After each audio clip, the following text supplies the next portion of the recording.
Welcome back for another installment of Fellowship of the Rink, brought to you by our incredible local friends in Waggle Golf, 9 Mile Brewing, and Barrel Theory Beer Company. With me, as always, Joe Smith of The Athletic, bringing you all your insider info on Minnesota Wild and Gopher Hockey. And we've got a mailbag heavy episode this week with awesome engagement from everyone on Twitter, X, the Everything platform. So thank you for those that contributed. What was it, Joe? Like at the end of it, like 40 or 50 comments? It felt like there was a lot, and there's a lot of comments on the comments. So, excuse me. Yeah, it's obviously a busy time of year and a lot of angst going on in the fan base, considering kind of the stretch they've been through, and it'll probably be closer than we all expected for a playoff spot, considering where the team was in early December. So a lot of questions, and hopefully we can give them many answers we can. Absolutely. And not a whole lot to cover for Gophers before we jump into that, but we'll jump in a little bit more once we actually have the brackets set for next week. But it's a weird spot because the only game that could kind of impact whether or not the Gophers get a 1 seed is North Dakota winning on Friday. And I'm not sure how fans will view that because it's a double-edged sword too. One, you got to cheer for North Dakota, which is very weird. But if they do win and then end up winning the NCHC, they're probably in the Fargo Regional with the Gophers, which would be a very, very scary position. So I don't know what's more important, getting the 1 seed and being in Fargo or risking the possibility of the North Dakota fan base not only there to cheer against the Gophers, but also cheering for North Dakota. Yeah, I mean, I guess selfishly, I'd love to see them play against North Dakota. It would be fun. But I have no dogs in the fight, so it doesn't matter to me. But I think it'd be a fun matchup and storylines, and the environment there will be ridiculous. So I think if you're the Gophers, you're just worried about your own game right now, not worried about scoreboard watching and just trying to get your stuff together. But clearly, this is a chance for a reset, and all that matters and all this team will be defined about what happens in the next month versus the last 5. So I think that'll be the more thing that they need to probably focus on. Yeah, for sure. And obviously going to be a down week. I know most of the Gopher Hockey podcasts out there are skipping this week, given that there weren't any games and we won't have any to preview for this coming weekend. So if you're looking to scratch that itch and you didn't listen to last week's interview, really good sit down in person with the goalie group for the Gophers, Liam Souliere, Nathan Airy, and Coach Brennan Potterze. So again, if you are looking for Gopher content, can't find it this week, go check that out. You can get it on audio or YouTube. On the other side here, Joe, we are getting into a meaty mailbag segment. This interview is brought to you by our friends at Waggle Golf. Waggle Golf believes what you wear on the course should reflect your individuality, who you are, where you're from, your hobbies, interests, and passions. All the stuff that makes you, well, you. That's why every design is inspired by the desire to create a piece of apparel that strikes a chord when you see it, that makes you say, wow, that was made for me. Because in a lot of ways, it was. Ready to get your Waggle on? Go to getyourwaggleon.com, throw in promo code SP10 at checkout to take 10% off your entire order. All right, Joe, a lot to wade through here. I was a little surprised going through all the comments that it wasn't as negative as I expected. Like, there was definitely some negativity sprinkled in, and there's some concerns from the fans that, again, all very understandable, but I really expected there to be way more anger and like people lashing out. So thank you all for keeping it classy. I don't know, but we'll kick it off right away. Focused on injuries, and Cares About Hockey says, when will we get an update on Kirill, season ending or career threatening, and his leg a reoccurrence of the break he came back too early from? Let's just talk holistically. Like 3, where are we at with the injuries on Kaprizov, Ek, Brodin? Well, the good news first is Brodin continues to skate, and I saw him today after the morning skate, really pushing it. He's still in day-to-day mode, like not playing. I don't know if he'll play, Wednesday night, but I think he's close. So maybe potentially, my guess is potentially by the weekend. They're going to take it a day-to-day, see how he responds after another hard skate today. But his return appears more imminent. Other two, Joel Eriksson Ek and Kirill Kaprizov, are progressing off the ice, as John Hines told us today, which means they haven't skated yet, which means they're still a little ways away from returning. So like that's one of the first markers is they're actually skating before you start to realistically start wondering and asking where they are in the timetable. So from what we've reported that not believe that, Kaprizov's going to start skating until the last week of March. So that's by another week, I'm guessing. So that'll give potentially like 3 weeks before the playoffs start. So again, I know it's frustrating for fans. They don't get the updates day to day, blow by blow. We just don't have them. And until we see them on the ice, it's hard to get a register of like how close they are to coming back. But as to the question about season ending or career threatening, it's not believed to be either. Bill Guerin maintained that he expects all three of those guys back before the end of the season, which is why he didn't use LTIR space, which is a topic of previous couple columns from Mike Russo and I on The Athletic about it. But so clearly they're not believing it's career threatening. They're not believing that, at least, Guerin had said to me, he's not overly concerned about the injury and surgery as relates to giving him a long-term deal. Now you can make that argument of be cautious on giving a guy who'll turn 29 when the contract starts a long-term deal, come off his injury history, but that's something they'll have to weigh going forward, considering he's the best player in franchise history. As far as Joel Eriksson Ek, I think colleague Mike Russo reported it was a broken bone in his leg.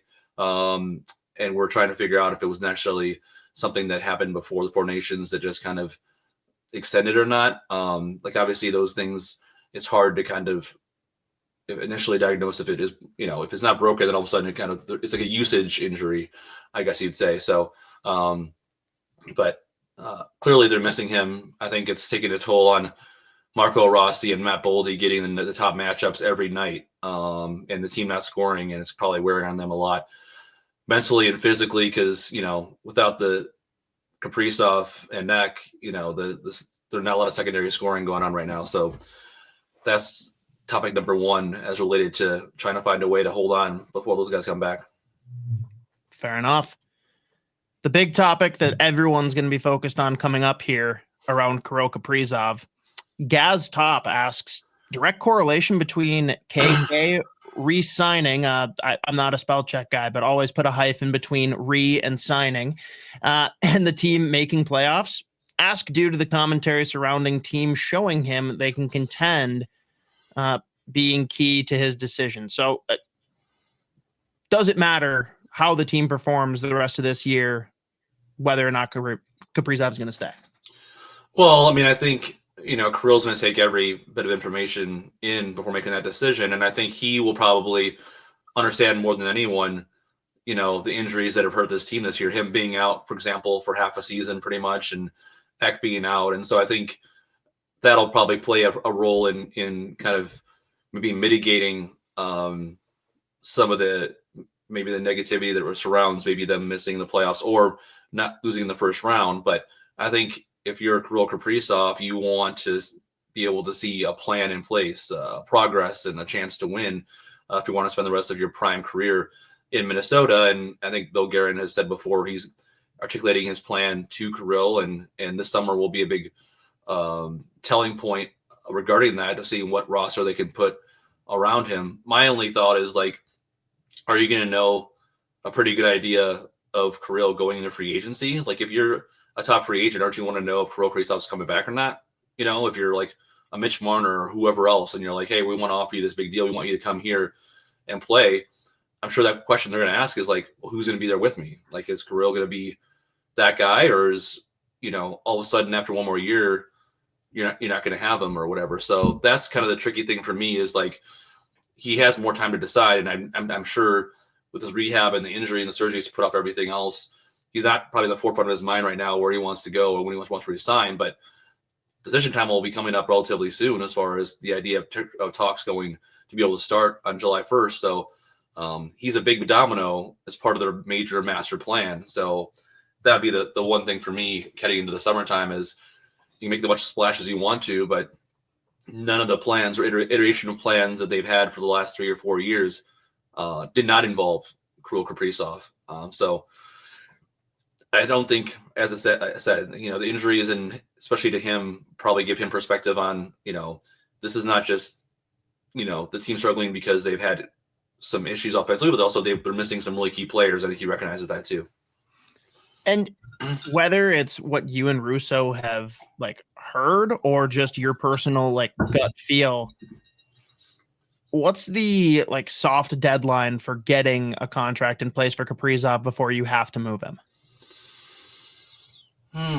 Well, I mean, I don't think they need to sign it on July 3rd at 3, but I think sometime this summer would be an ideal scenario versus going in to the season with him in a walk here, right? Because that'll be a story all the time. Mm-hmm. And it'll be a distraction. And a lot of players in that situation don't like to have talks during a season. So if you fast forward that, all of a sudden you become a talk about a trade deadline. Got to do something, right? Don't want him to leave for nothing. So, I mean, I don't think there's a deadline necessarily, but I would imagine that, the Wild would want to have an idea, and obviously sign him sometime this summer, whether that's July 1st, July 3rd, August 2nd. If it happens then, it's still, very much a big part of the plan. But I think it'd be a lot of off the ice uncertainty to surround a team as it is if he goes into next year without a contract and then all of a sudden they table the talks and then you're kind of forced to put yourself in a situation you don't want to be in, because I don't think the Wild have, any intention or want to trade Kirill Kaprizov. They want to sign him and have him, finish his career in Minnesota. And I do believe, haven't talked to Kirill, recently, but he has said before that he likes it in Minnesota and he likes the team and in life and such. So he's been, he's had a good experience so far, but I just know when you're making those decisions, look what happened with Rantanen. You want to put yourself in the right position for that last 8-year deal you're going to get. That's going to be the last big contract that you're going to sign. So you have to think about every single variable. That's all very fair. Next up, the one that I think had the most people riled up over the past week or so here. Marat Khusnutdinov. People are not thrilled that he's gone for various reasons. A couple of the comments here, Alec Clark, if Bill Guerin said it's not our turn this year, why use assets, in quotes, like Marat and a second to trade for Nyquist and Brazeau? Is it a chip and a chance at a cup, or is it still proving to Kirill that we can win? Mixed messages, man. And Hockey Guy says, any inside info on Marat-Lauko trade? Appears Lauko was not going to be tendered, but Marat was interesting. As an RFA, do you think his agent said he was headed back to the KHL if he didn't get a change of scenery? Can see how he would be a more successful player on a bigger rink. As far as Marat, we haven't heard anything about his agent influencing that regarding going to the KHL.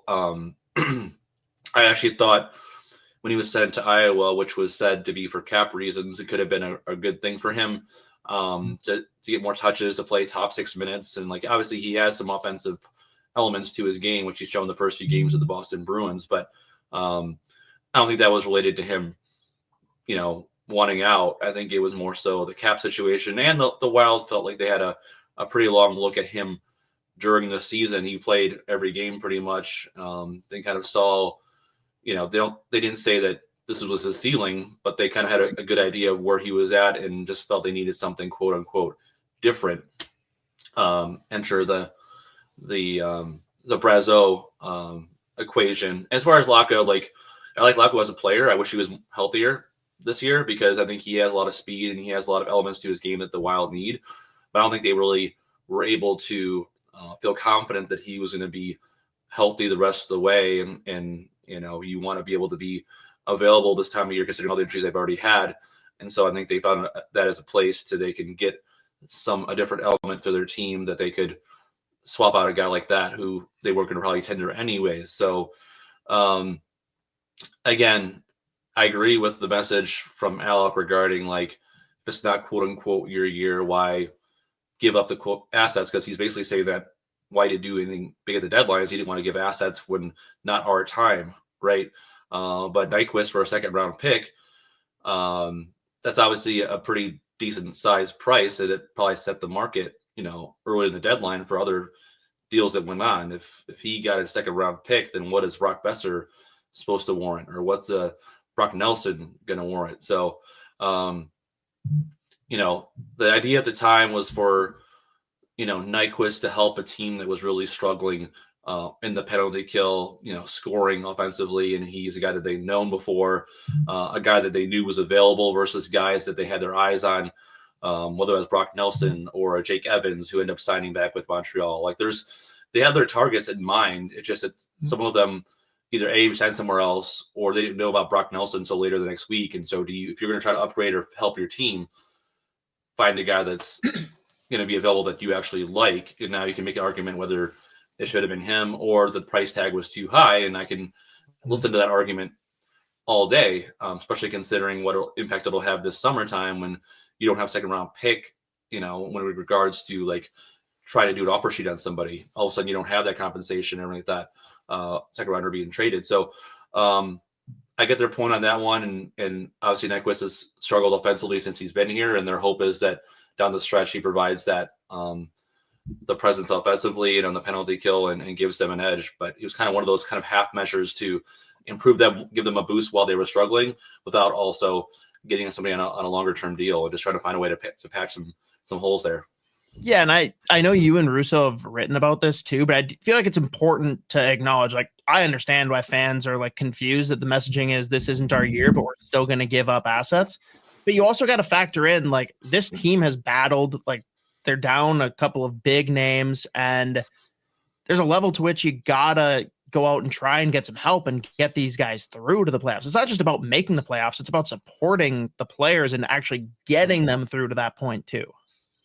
Yeah, and then that was kind of the whole idea, is that they knew they weren't going to take big swings, but they wanted to at least give them something and try to help them out with what they had available and cap space and everything else. So as opposed to doing nothing, I think that was kind of the measure that they decided, whether you decide who was the best target or what they should have done. Like, I think Nico Sturm would have been a really good add at not a big price for what they need in the penalty kill and face-off circle and all that stuff. Nothing against Brazeau, because I think, there's a lot of good elements to his game, but didn't really kind of fit the need at a particular point for the group.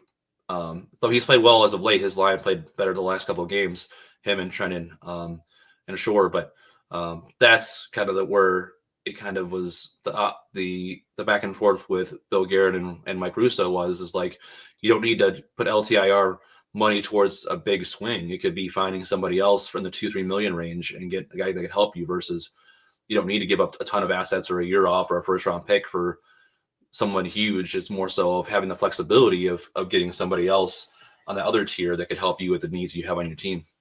Yeah, and that spins pretty well into the next topic here. And this one, I don't know, this could be brief, this could be pretty extensive, but faith in Bill Guerin's plan. A couple of comments here.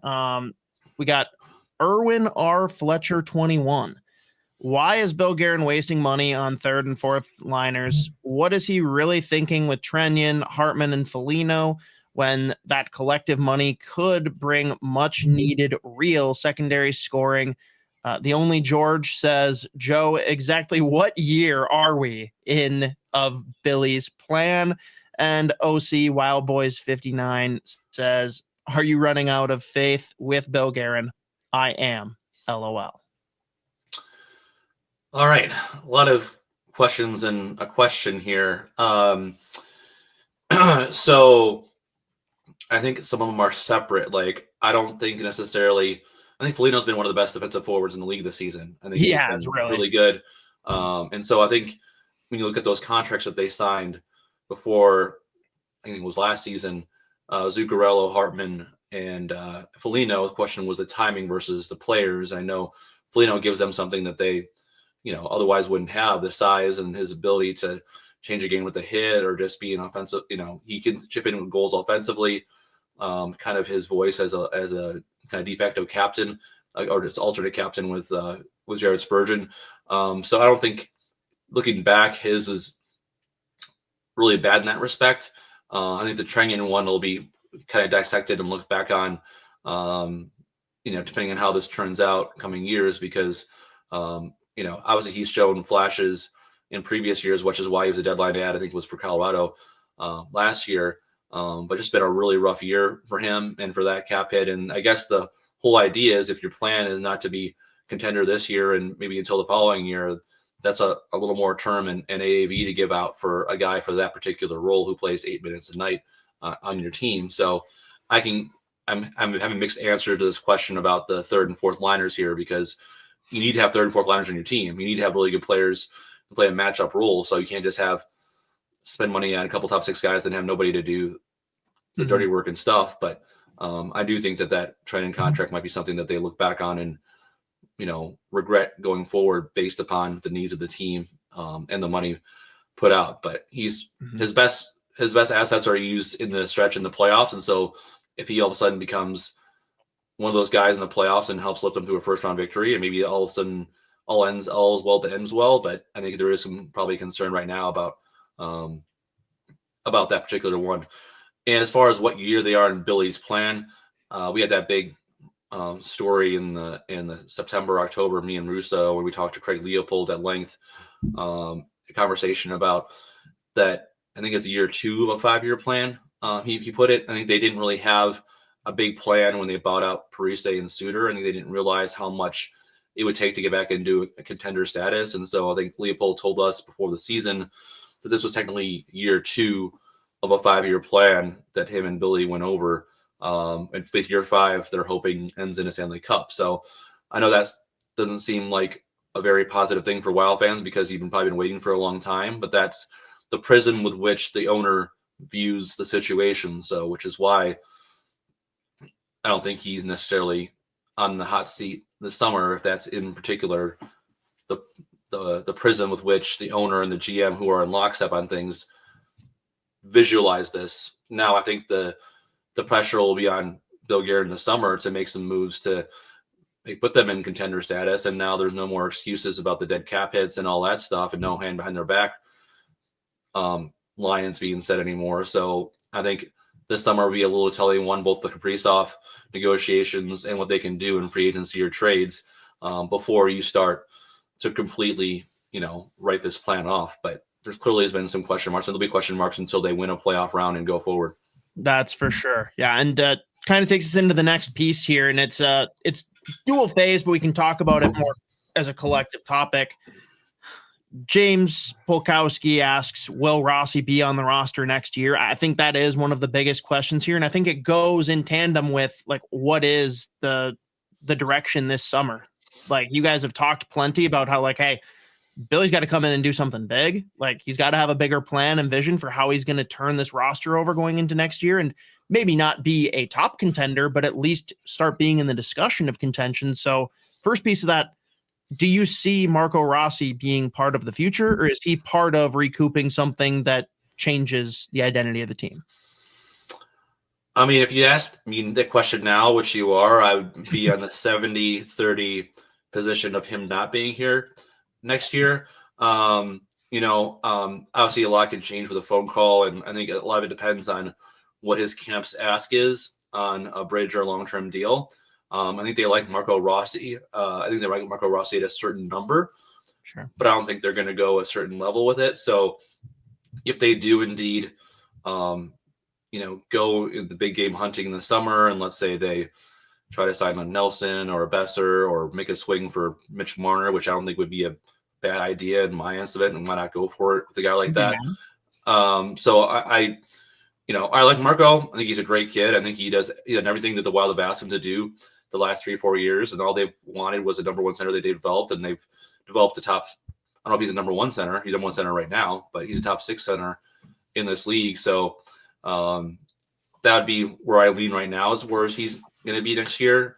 A lot can change, but I think that would be my prediction if I had to decide today on more leaning towards him, if he's asking for a little too much in the Wild's end, plays somewhere else next year. Yeah, for sure. And you already touched on the names that have already been heavily rumored going into the summer for Wild target.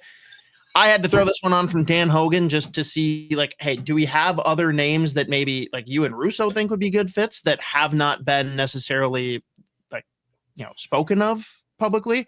And for me, I had to throw Dan's on here because this is a player that I'm obsessed with and I would absolutely love it if they added him. He says, you think Wild have any interest in Ehlers? That's Nikolai Ehlers of the Winnipeg Jets. Would add speed and scoring, two things we desperately need. And I think the Jets like him too. So I don't know. Yeah, I think there's some names out there we've already floated in a sense, but I think another one, potentially could be like Peterka with the Sabres. And that would be more of like obviously like a trade route type thing. But we know that the Wild were, keeping an eye or were interested on Cousins, before he got moved at the deadline to Ottawa and is playing well. So a lot of the things that they can do aren't necessarily just free agency because there's not a lot of big names out there in free agency. Ehlers is a free agent though. Yeah, no, I mean, they'll have the money. So yeah, I like him as a player. I haven't heard anything specifically related to Ehlers as far as a connection to the Wild, but I would imagine as he gets to free agency, he'll be a player that a lot of teams will have interest in. No doubt. I think a lot of it depends on what plan A and plan B and plan C are for the Wild, what they want to do with their targets for the summer. And obviously they want to take care of Kirill Kaprizov as early as they possibly can. And that'll give them a better indication of what they're building around, what they need. Loyal SodaPod listeners, if you're in the South Metro or just need to explore some new breweries, head to Bloomington's first and only tap room, 9 Mile Brewing. Some of my favorite beers on tap right now are Current Obsession, 9 Mile's flagship New England IPA, and Harness the Dark, their Imperial Rye Porter aged in J. Carver rye whiskey barrels, brewed in collaboration with J. Carver for their 3rd anniversary party just this last month. 9 Mile will be hosting bingo every Thursday with 2 blackout games starting at $500 and one progressing up to as much as $1,000. Next one here, again, this is a broader topic. We don't necessarily have to go directly into each of these specific questions, but the topic is Buium and Jiricek. All right. Jordan asked, kind of adding on the Rossi front, but then said, is there a concrete plan for Buium and Jiricek next year? Kip Pendleton, why won't Hines play Jiricek? Love to see Jiricek and Buium both inserted in the lineup ASAP. Craig Nelson, do you think Zeev Buium will be inserted into the Wild lineup as soon as Denver's season is over? And all of this to kind of say, Joe, we've got a pretty crowded blue line, and like Russo's been very vocal lately on just like the timing of the Jiricek trade making no sense. Like, I still think it's an incredible like value return. I love the trade, but the guy can't play. He's boxed out. Like, it's very weird. How are they going to manage these two very important defensive assets end of this year and going into next year? Well, I think they're two different answers. I think Zeev, if he does decide to leave after this year, which I expect or think he will do, whether that's end of March or after winning the championship in St. Louis in mid-April, I truly do believe that he will join the team and the Wild are preparing, financially with the cap to be able to sign him if that's a particular case. And I do think he will be given the chance, like a Brock Faber 2 years ago, to get in if depending on when he shows up, one of the last couple of games to see how he does. But I think their belief is that he's ready for the NHL and can play. So I see him as a contributor mostly from the get-go and then a fixture in their lineup next year. Related to Jiricek, it has, I'm sure, been frustrating for him and his camp for him to be called up and then scratched like 7 straight times. And he's backskated again today after the morning skate. There is the argument that he could be making getting more development, playing top minutes in Iowa versus getting bag skated up here at the NHL level, especially since they don't practice very much now this part of the season with the Minnesota Wilds, and the morning skates aren't necessarily schematic or systematic type stuff. So unless it's for their coaches to get a work on their hands on them, and Andy Ness to work with the skating, and like maybe it is beneficial to have that NHL experience of practicing and working with the coaches on hand versus the ones in Iowa. But I do think there probably was another option of calling somebody up as an insurance policy to play if you're going to decide to go play Zach Bogosian, for example, in the lineup. So that's probably been tough for him recently. And next year, unless you do trade a Bogosian who's at the last year of his deal, or you have some sort of plans, which they haven't said this, but like, Jared Spurgeon's another right shot, and then there's one guy who could, potentially get something in a trade for him. But like, there are not really a lot of spots on the right side right now for Jiricek, which is what was the concern after the trade, is that there really isn't space for him. The other part of that equation is, well, if he's good enough and he shows enough, then they'll put him in. If he gives them a better chance to win, then they will in theory do that. But I'm sure it's hard for John Hines with their struggles right now down the stretch to enter a rookie into a lineup that's struggling to score, and any mistake really hurts them in a big way because they can't score. So that's where they're at right now. And so I think they'll probably have more clarity after the summertime and moves that they make. But you're right, there's not a lot of room for him currently as the roster is constructed. Yeah.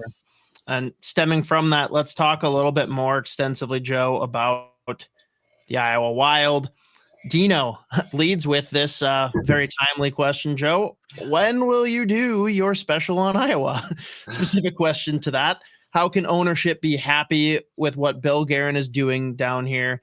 Brett has ruined what we were told was a deep D prospect pool. None of them will make the NHL. And now he has destroyed Jesper's confidence. Hockey Guy also chimes in and says, Iowa situation and lack of development of top prospects, very, very alarming.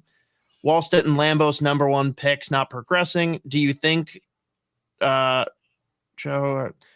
I'm going to rephrase this. All right. Do you think we will evaluate and make changes in Iowa coaching staff and player development because it's not working?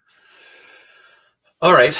Answer your first question. I am going to Iowa this weekend, actually. So I'll be working on some stories there and talking to people and watching them this weekend play. And obviously Jesper is a big part of that as well.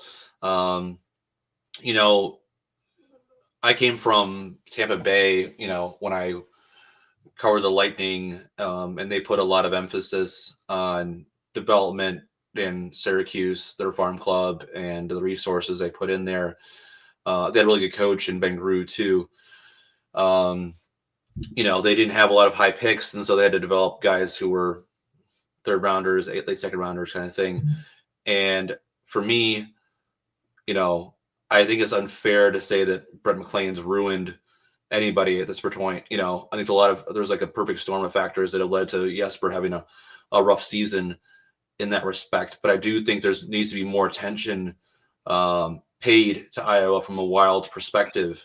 The whole idea that they didn't really have a coaching search when they put Brett McLean there. And I like Brett as a person, and I think he works his butt off as a coach. And I just wondered why at that particular point they didn't say, okay, this is a big job and a big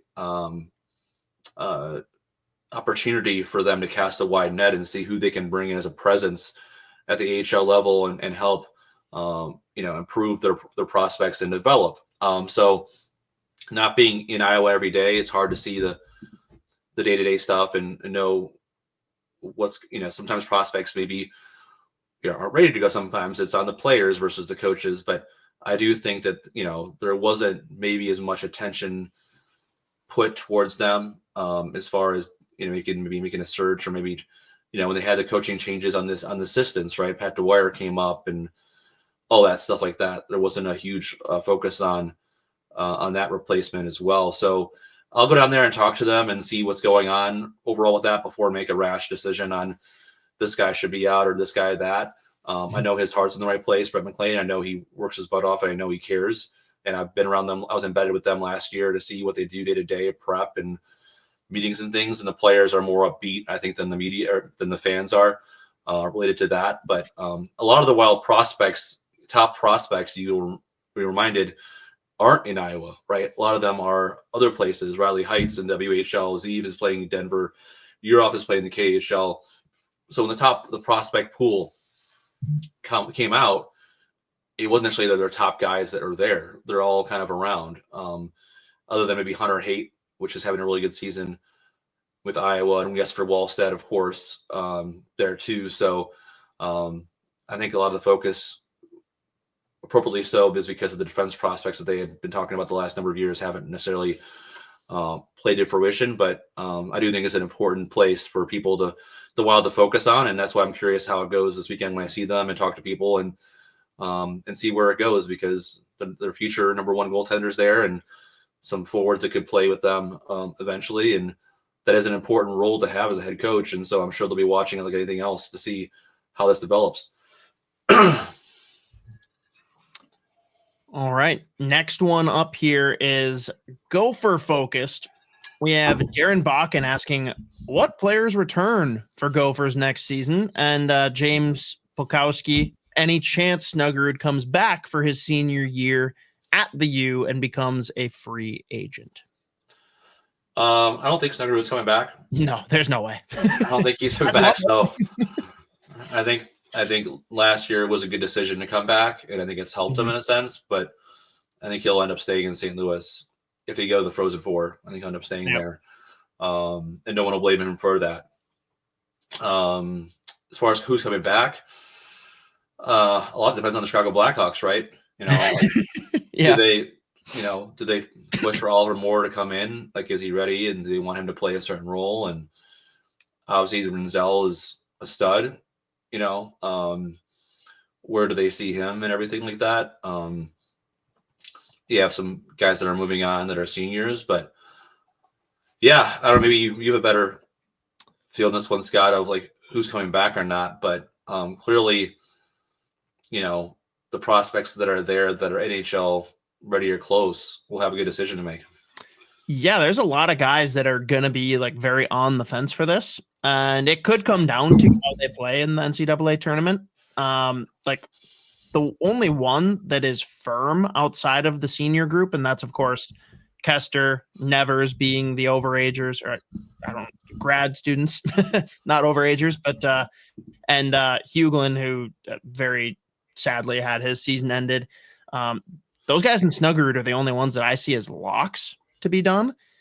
I think the biggest flight risks are looking at the blue line. Both Chesley and Renzel have a decent chance of going. I really think that Renzel could benefit from one more season. Like, we've seen him absolutely dominate times of the year. I think first half of the season, I had him high on my Hobie candidacy.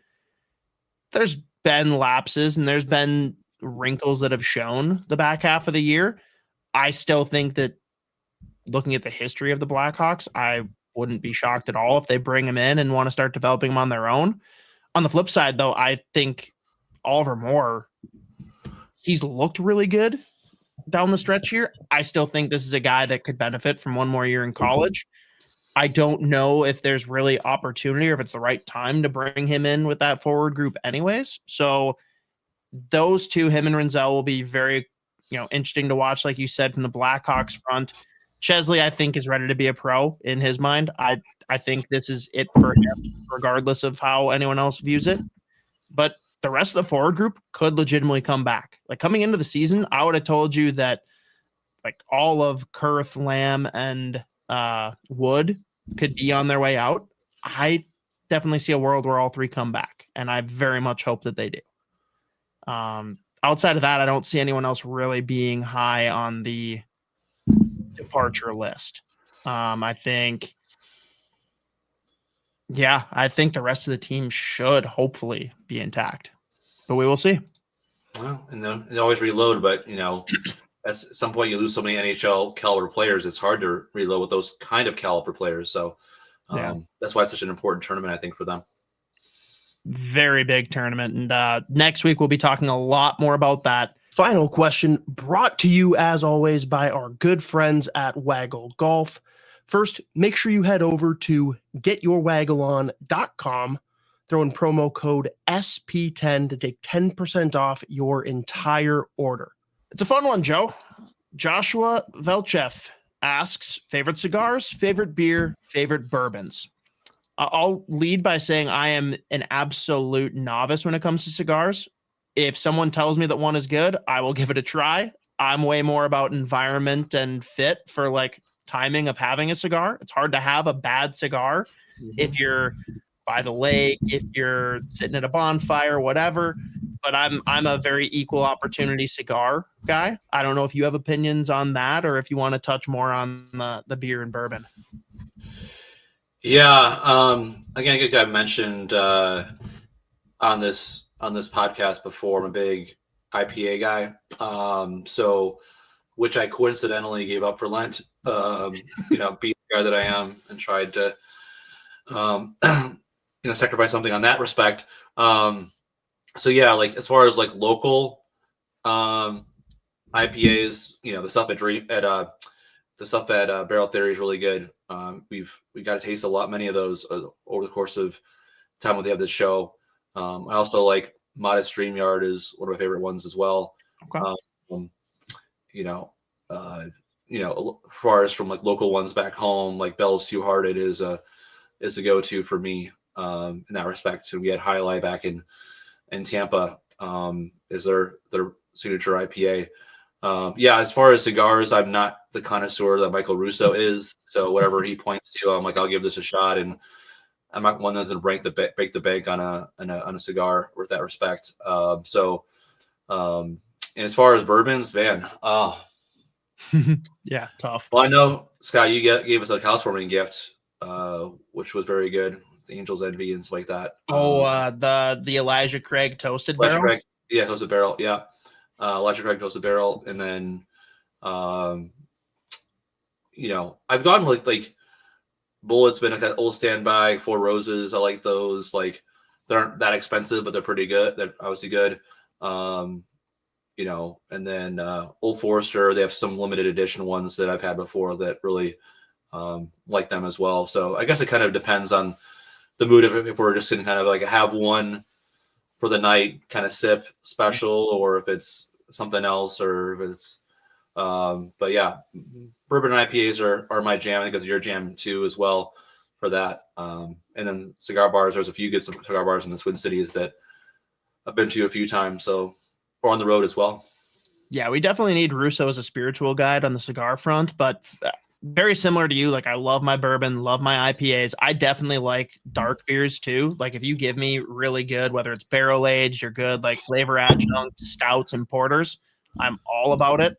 And I mean, any brewery that we have promoted on here, I'm not going to work with breweries that I don't think have good beer and awesome people. So like 9 Mile and Barrel Theory definitely on that list.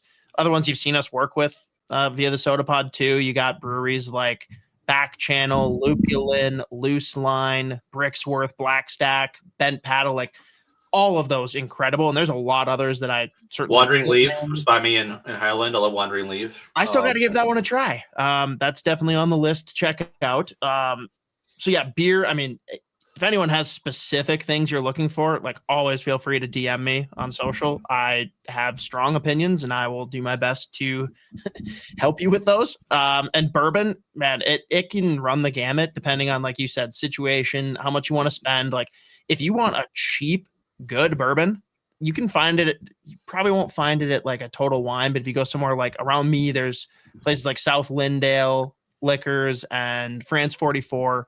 You can get something called Very Old Barton for like $13. Great whiskey. Like I would drink that straight, no problem. It's definitely one that I get more though to have for people for mixers. if I'm going to have something on my shelf always available, it's Maker's Mark. Like that is my go-to. It's reliable. They're never going to go allocated. I think it's a great one. It's kind of my gateway bourbon too, that made me realize like, oh shit, whiskey can be good. All right. And then if you want to go like crazy allocated stuff, like everyone talks about, the Wellers and stuff like that, they're all good. My favorite one that I've tried, I've never actually been able to get a bottle for myself, is Old Forester Birthday Bourbon. That one is very good. If you see that out at places like, I know Town Hall Station has had it.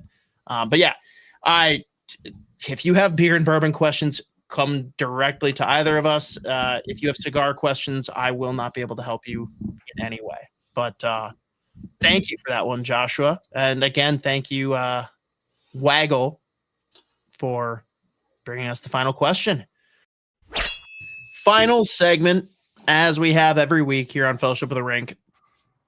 Keyboard Warriors, NHL Hot Take segment, brought to you by our awesome friends at Barrel Theory Beer Company. And with March basically being all home games, I expect everyone to get out there, whether it's pre-gaming, whether it's having something to do post-game, or at the rink getting their Crowlers at Section 105, or grabbing Raindrops, their flagship IPA, at sections 112, 217, or club level 36. No excuses. You can't miss it. We've got Spoked Z riding shotgun for this one. We have a couple of unhinged topics to get into. Z, I'm going to lead in with the one that you know nothing about. We're going to talk about the Utica Comets. Why? Because the GM traded his son. Now, the return will really get you. What would be the funniest return you could get trading your son? I have a feeling it's going to be this. Please tell me future considerations. His son was traded for future considerations. That is just ruthless. Now, most fans went haywire and basically took the exact opinion that you just had there. What if I told you that their team is 14th out of 15 in their conference, and he traded his son to a contender? Then it's almost like you can get people mad in the opposite direction. Father of the Year award. That's my take. This is the best father out there. There's plenty of great fathers for plenty of different reasons. This guy, bravo, masterclass, but it's done in such a great way. This is the best trade I've ever seen, because people are so angry regardless of which way they view it. They're either pissed off that a guy traded his son for future considerations, or they're pissed off that a guy gave away his kid for nothing so that he could go contend for a championship. I love every aspect of this. I need to know what the stat line looks like. Like, it would be unbelievably funny if he's top scorer and like he's potentially to go like be a top 6 guy on like Hershey or something, and like he's like the best player. And it's like, we don't want to. No, I'm being a good dad right now. We want nothing in return. Please take one of the best players in the AHL. He goes on, leads them in scoring, like most valuable player in the playoffs. What do we get for him? Oh, nothing. We didn't get shit. Like, but my son won. So that's cool. It's I'm fascinated to see how all that unfolds, but it's been very funny to see the chaos that's ensued online as a result. No matter which way it goes, I'm just fascinated by a future considerations trade with your son. Mm-hmm. Either way, people are going to freak out, and that's what I love about this trade. So God bless the Utica Comets. We commend you for your services. All the other guys on the team have to be pissed. Everyone's like, get me out of Utica. Like, the worst. Hey, can you trade me for future considerations? Like, no, I tried. A team turned me down. Oh, fuck. Dude, that's a real ego blow. That's a real ego blow. I need his son to be like one of the best players in the league, and like now, moving forward in all trades, they can't get anything back. I think they're like, he's got rid of your best player for future, so like, actually, you should give us your next best player and a first round pick for nothing. I think it'd be way funnier if he traded his kid somewhere that he's not going to get a lick of playing time, but he's going to get a ring. It's so good. Future considerations are like, what are you going to buy me a car or something because I got your kid a ring? Like what? Yeah, fascinating. All of these are going to kind of have weird familial ties. This one in particular, we'll just get weird with it. Next hot take. Tyler Toffoli was the best free agent signing of the offseason. There's a lot of reasons and things go behind this. And see, we talked about this earlier tonight in our recording of Judd's Buds. The whole sleepover debacle with him, Macklin, Celebrini, and Will Smith, incredible. We all know how good of a player this guy is too, but like defend the stance that Tyler Toffoli was the best free agent acquisition of the offseason. Yeah, I mean, first of all, it is crazy how Tyler Toffoli, like the amount of teams he's played on since his first trade out of LA is nuts. Mm-hmm. Like you would think, and like for every team that he's been on, you can quabble with like Montreal, but like all of those teams had like playoff hopes and probably would have liked to have kept him around like long term. And everywhere he goes, it doesn't matter what team he's on, he's just giving you 25, 30 goals no matter what. Like just like in his sleep, all he does is score. Like a really understated 25, 30 goal guy year in, year out, probably just because he's played on so many teams at this point. So it's been like, it's more surprising to me that he hasn't found himself on like a legit playoff team for like a long-term signing or whatever. But, you know, I'd have to go back and look at all the list of the offseason or the free agent signings last summer. But for the role that the Sharks wanted him to play, he is without a doubt like checking every single box they possibly could have hoped for. League vet, play alongside guys like Smith, Celebrini, welcome them into the league. Like really good team guy, obviously, has been around forever. And again, like he's scoring goals. Like he's got leads their team in goals with 25 on a really bad team. But like as far as like what your goal is in signing a player, like he's probably exactly like, I mean, he's checked every box, like I said. So like it was for what they wanted out of him, like he has fulfilled every expectation and more. So I think like, you know, again, it's San Jose, they're not a playoff team. I'd have to, again, go back and look at all the other signings or the free agent signings last summer. But for like, as far as success rate, like he's checked every box. So it might be the best one. There you go. Like as far as like doing what you want him to do. Chicago wishes they had a Tyler Toffoli. That's all we need to say. That would have been the move. That would have been the move for them. Like Jesus, that would have been great. And now they're going to go get Mitch Marner and see what happens. Last one here. This one's a little weird, but everyone is very aware of the saga between JT Miller and Elias Pettersson that led to JT Miller being traded to the New York Rangers, which crushes my soul because I hate them so much. Hot take being that the reason JT Miller despises Elias Pettersson and couldn't get along with him is because his kid is tougher than Elias Pettersson. Now, where is this coming from? I mean, half the people are already nodding their heads like, yeah, probably. But apparently JT Miller's wife was on a podcast, and I saw this clip on TikTok, so it has to be real. And she basically said that he had a tough injury where his pinky was at risk of being lost, and they had to rush to the hospital to save it. And he was running up and down the hallways, starting a chant, Pinky Miller, Pinky Miller, Pinky Miller. That is already 10x the intensity and toughness Elias Pettersson has ever had in his body. Incredible hockey player. And that's not even to say that like Elias Pettersson's a pussy or anything. JT Miller's kid is tougher than me. Running up and down the hospital hallway, chanting Pinky Miller as he's potentially losing his pinky. Like, that's next level shit, but that explains the inner workings and why JT Miller just could not be on a team with a, perceivably soft Elias Pettersson, that being the forward, not the defenseman.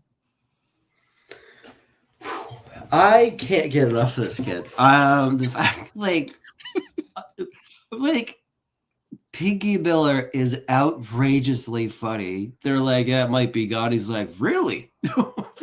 Wow, that's kind of crazy. Call me Pinky Miller from now on. Like, that's his first reaction. It's just starting like a picket line. It's going up and down the hallway. Like it doesn't make any sense outside of like, oh, you're gonna lose. He's like, all right, well now I am Pinky Miller. It's actually you're like, yeah, as in you have one, you're not gonna have two. But like I love that. This kid rules. Don't know how old he is, but like he can't be that old, which makes it even funnier. Like he's probably like pretty young, so that's even funnier. But yeah, like you said, because I also will never subscribe to the Elias Pettersson is soft theory ever.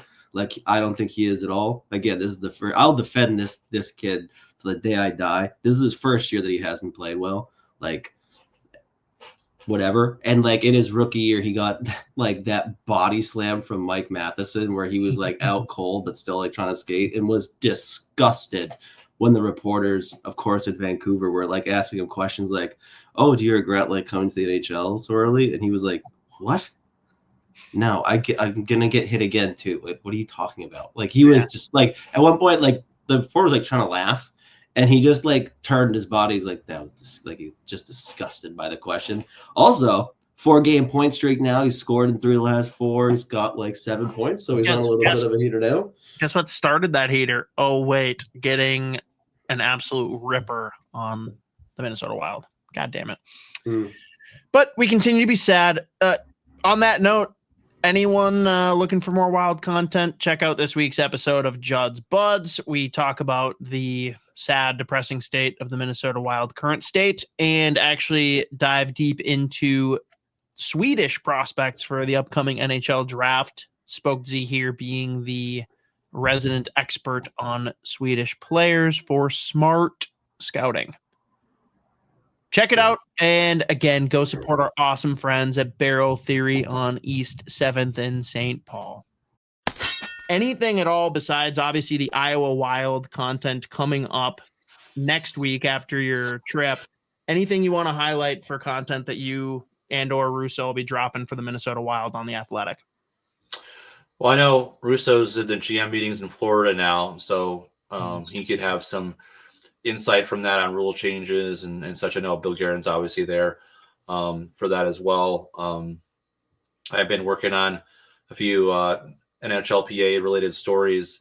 Also have some Wild stuff coming up, including something on their penalty kill. Did they try to rework or change a little bit before the Four Nations? I know up until today, at least, before today's game, they had been on a better roll of that caliber. So, and a few other features kind of in the bank. So just, I think getting through this week and going through Iowa and seeing about the prospect pool and Jesper and all that stuff will be next time I play. There you go. Well, everyone, make sure if you don't already, go subscribe to The Athletic. Awesome content across sports, but obviously we're very spoiled here having the best tandem you can get from The Athletic for NHL coverage.